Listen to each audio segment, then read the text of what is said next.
এবং গোস্ত একসাথে খেলে কি হয়? আল্লাহ রাসূল সাল্লাল্লাহু আলাইহি সাল্লাম লাউ এবং গোস্ত কেন একসাথে খেতেন এবং কেন এটা পছন্দ করতেন?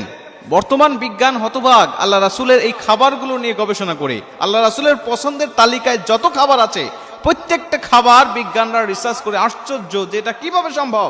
বিশ্বনবীর পক্ষে মরুভূমির প্রান্তরে জন্ম নিয়ে এত বৈজ্ঞানিক বিষয়গুলো তার জানা। লাউ এবং গোস্ত এটা আল্লাহ রাসূল খুবই পছন্দ করতেন একসাথে খাওয়ার জন্য।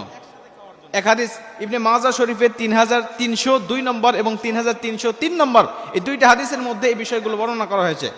3302 নম্বর হাদিসের মধ্যে আল্লাহ রাসূল সাল্লাল্লাহু আলাইহি ওয়াসাল্লাম বলেন, আবু হুরায়রা থেকে হাদিসটি বর্ণনা করা হয়েছে এবং আনাস রাদিয়াল্লাহু তাআলা থেকে হাদিসটা বর্ণনা করা হয়েছে। পরের হাদিসটা যে ইউহিব্বুল করা, আল্লাহ রাসূল সাল্লাল্লাহু আলাইহি ওয়াসাল্লাম ইউহিব্বুল করা, তিনি লাউ খুব পছন্দ করতেন। তার পছন্দের তালিকায় যত খাবার ছিল তার মধ্যে লাউ ছিল অন্যতম। এটা জান্নাতি খাবার, এটা খুব সুস্বাদু একটি খাবার, আল্লাহ রাসূল খাইতেন। এজন্য আমরাও লাউকে পছন্দ করব।